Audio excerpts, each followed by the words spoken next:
Alright, another event down and another batch of 6-star legendary relentless gear on the main account. Check out the shield, isn't it amazing? Speed, accuracy rolls are available. Shame about the flat HP, but that is what it is. So hey, what is up guys, this is Gob. Let's talk about how you can get yourself some legendary relentless gear. And here we go man, I'm actually a little bit nervous, but welcome to the free-to-play account. Champion training tournament done. I did nothing but blast the crap out of this event for the past like 3 or 4 days. All I did was champ training with all of my daily energy. We get ourselves a happy legendary skill tome. I think actually the first one on this entire account. All of this gorgeous 6-star relentless gear and even a soulstone as well to boot. So let's check the gear out. Let's do it live, man, and see what we actually got our hands on here. Oh my god, dude, look at it. Look at it. Its quality upgrade is so unbelievable. We're just going to hope that the stat rolls went good. Let's go for the boots first. Speed primary? No. Okay, defense percentage, HP, bit of speed. Potentially you can roll into speed there. That could be okay. The chest is attack percent, crit rate, crit damage. That's actually pretty solid. I mean, almost any gear is pretty solid when your account is 30 days old over here. But, you know, gloves, crit damage gloves. Okay, dude. HP percent, accuracy, those could be useful for the account a little bit later on, I guess. The shield, accuracy, defense, fine. Headgear, speed, percentage defense. Got a lot of crap stats in between here, but, you know, could be decent. And the weapon, attack, HP percent. So, okay, none of the gear here is absolutely knocking it out of the park in terms of, like, substat quality, but at least we got a lot of percentage primary stats on these pieces, which, you know what? Again, for an account that's 1 month old, I can't whinge too much about that. So how do you win some 6-star legendary relentless gear yourself in Raid Shadow Legends? Especially when you're just getting started, man. This is one for the beginners. First of all, the only way you can possibly get your hands on relentless gear in Raid, and it's just a very, very good set to have on almost every champion in the game, especially when you're just getting started in Raid, is by winning tournaments. It is the only way to get your hands on relentless gear. So almost any tournament that is active at any given time, if you finish anywhere, usually in the top 3, but sometimes in the top 4, top 5, you can get your hands on some relentless pieces. And why is this so good to do as a new player? Well, it's because you are placed in tournament groups based on your account level, meaning generally speaking you're going to be against more beginner players in the earlier tournaments that you take part in, and the older your account gets and the closer towards account level 100 you get, it's going to get harder and harder to get your hands on the rewards. You're going to be up against more seasoned veteran opponents, more committed Raid Shadow Legends players that are going to know how to manage their resources better, and it's just going to get tougher and tougher to win, you know? Whereas when you're just starting out, you can steal a win here and there, as long as you invest a ton of resources into that tournament. And you know what you're doing, which is what we're going to get into in this video. Before we do, if you are looking to join us on our free-to-play challenge, our free-to-play adventure, and start a new Raid account, then make sure to do so by clicking on the beginner promo link down below at the top of the video description box to jumpstart your new account with 4 free epic champions. It's just an incredible beginner promo link down there. All you got to do is sign out of Plarium Play on your PC, then click on that link to download Raid, and you're good to go, man. The champs are yours, and you'll be off to an amazing start. Alright, so what kind of events and tournaments do you want to actually get involved in as a new player? Well, the best candidate right away is going to be the event that we got involved in ourselves in this video, which is going to be the Champion Training Tournament, or Champion Training Events. However, you can only win relentless gear, of course, from a Champion Training Tournament. But given that all you're really doing anyway on a brand new account is leveling champs and leveling up food champions like I've been doing right here. These are the fruits of my labors, right? In my reserve vault, these are all of the food champions I have ready to spend to take champions up to 5 stars and up to 6 stars and all of that stuff. All you're doing is grinding out food champs anyway when you're a new account, pretty much, and trying to max up as many champs as you possibly can. And so these kinds of tournaments, these kinds of events, champion training, these are a huge opportunity to just reap in a crap load of free rewards and try to finish first in champ training. That's it. Just make sure that you are being efficient as hell during these champion training tournaments. And these events are a good way to practice, by the way, before you get into like the later stages of your account. But you can learn some little tricks along the way, right? For example, if I was going to use this Diabolist right here as a 4-star food champion, and I just wanted to rank her up to 4 stars, what you might want to go ahead and do is throw 3 unleveled food champions into this Diabolist, except no you don't, right? You never ever want to be doing this. You never want to be spending a food champion to rank up another champ without first putting some levels into the Yeoman champ right here in this case. What you want to do instead is take the Yeoman and the food champions that you're about to spend, and you want to go ahead and throw 1 experience brew into them and just level them up to level 10. Now, if this was a 4-star food champion, I'd want to throw like 2 or 3 experience brews into this champ. Depends how many you have lying around and how many you have ready to spare. I might want to even farm some campaign stages with this champion if I'm very, very low on experience brews and I don't have any to spare. But the point is, you want to go ahead and throw some levels into these champs during the champion training tournaments so that you get some free points for leveling these guys up before you spend them as food. It's not mega efficient. You definitely don't ever want to do it if there's not an event or a tournament active, obviously. But if you have selected a champion training tournament that you desperately want to win and you're going to make it your mission over the next few days to push hard in that tournament, use all of your energy for champion training and leveling champs, then this is something that you do want to do. So that's champion training. That's kind of like an obvious one that you might want to push in the earlier months of your account just to get those free rewards anyway. And so it's kind of an easy one, right? When do you want to actually be blasting other tournaments as well as some champion training as well? But when is the best possible time to be blasting these tournaments to get the easiest rewards possible? Well, you want to be blasting these tournaments when there are not as many people who are super hyped about putting a lot of resources into something, okay?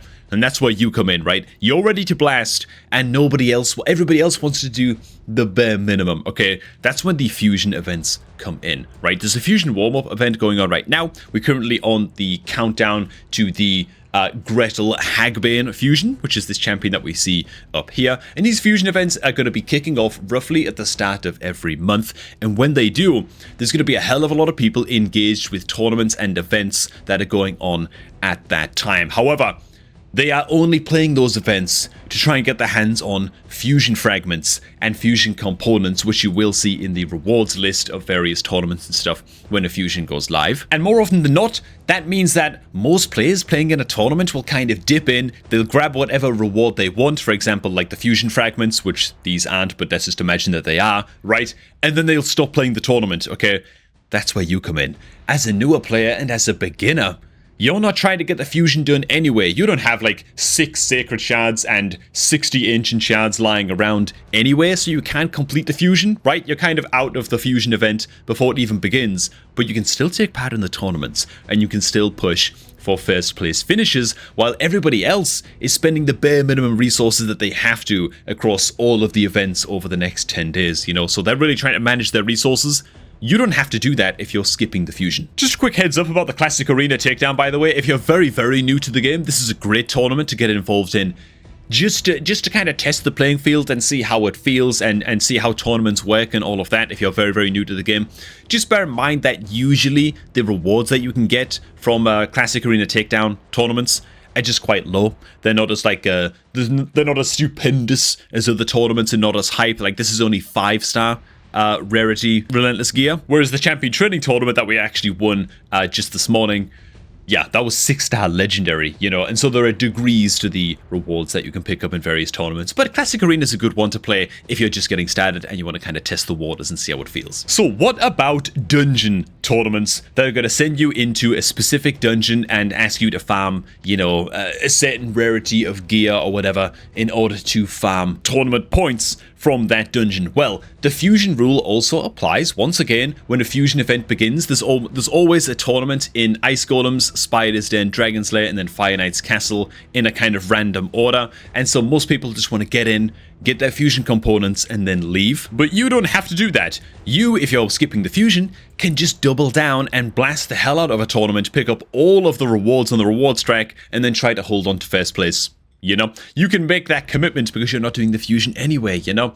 Now, what stages of dungeon do you want to be farming? Stage 10 is an absolute minimum if you're looking to actually take part in a dungeon tournament event. Most people can get to stage 10 within the first month of really blasting their account, but don't feel bad if you can't quite yet. Probably just means that you've maxed up some champions incorrectly and stuff like that, but stage 10 should be quite achievable for most dungeons. It's a good stage to be farming because you can no longer get 3-star artifact drops from stage 10, and the energy cost is still quite affordable. Of course, I have super raids enabled right now, so yeah, that's doubling the energy cost. But the point is, 4 and 5-star artifacts from stage 10 is not bad. Okay, it's pretty good when you're in like the first month of your account, right?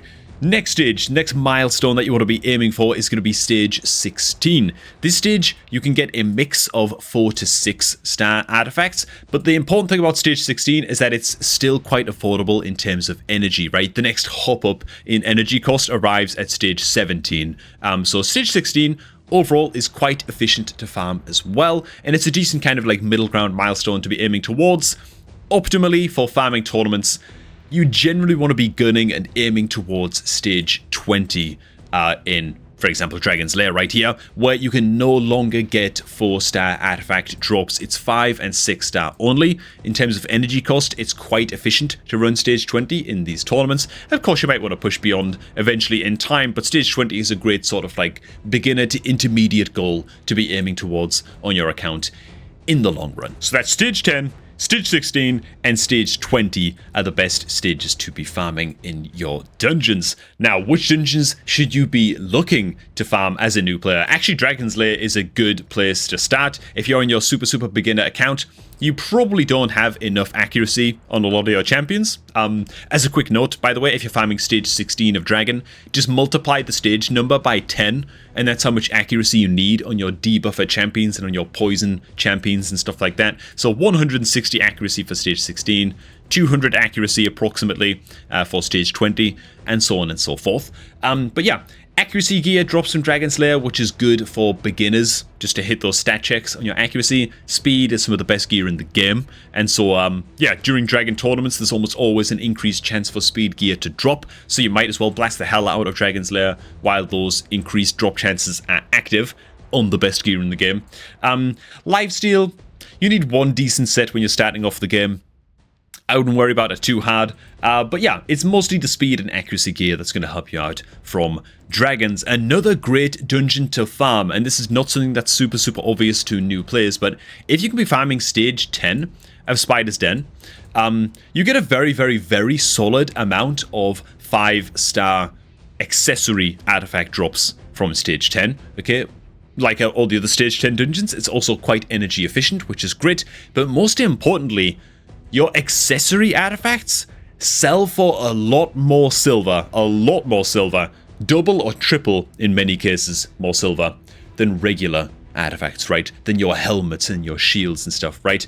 Rings, amulets, and banners sell for a hell of a lot, and so Spider's Den is a great silver creating engine. Banners in particular sell for a stupendous amount of silver. Okay, it's crazy. These things are like gold dust. I do think that bears mentioning that if there's a Spider's Den tournament active, it is one of those that is worth absolutely blasting. I'd say that Spider's Den and Dragon's Lair mostly are the two dungeons that you're going to be looking at blasting during tournaments as a new player when you're just getting started. And as a quick aside, I would say that there are certain events that are just kind of out of reach for you as a new player, right? Generally, Sand Devil Turn Attack tournaments, you're not even going to make that much use out of the rewards that you get from these anyway, right? The weapon oils that you use for ascending your weapons.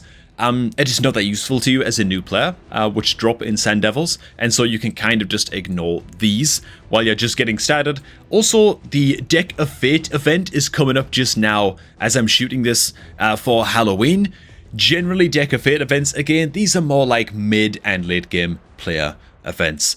They're just very tough usually for newer players to get involved in and to farm points in. And so I would say that in general, just stick to the likes of Dungeon Divers events, arena tournaments, and basic dungeon tournaments, and you're kind of good. And a final tip I will point out as well for champion training is that, dude, this is just a habit I like to do. I'm a very patient player when I'm playing raid and I'm handling my champion training, right? So what I'm actually doing here with a lot of my food champions, you'll notice, is that they're just sitting at level 30, waiting to go up to 4 stars once I farm up other food champions and stuff like that. I'm actually not going to be taking these guys up to 4 stars anytime soon. I'm going to wait until the next champion training event or champion training tournament starts, right? I never ever like to take my champs, especially up to 5 stars in terms of food, outside of a champion training event or tournament. I'd rather just put them in the vault, let them sit there at level 40 and sometimes level 30, though I do this a little bit less the further into the game I get. But when I'm first starting out, every little helps, and so I just stuff these level 30 food champions in here and just wait for the tournament to roll around, or the event to roll around, so that I just get some free points when I eventually do rank these guys up. And I'm totally willing to just wait on this account and be super patient, right? I've got a lot of champions that are just kind of sitting around at level 50. Kale is level 60 now, as well as Sun Wukong, and that's great.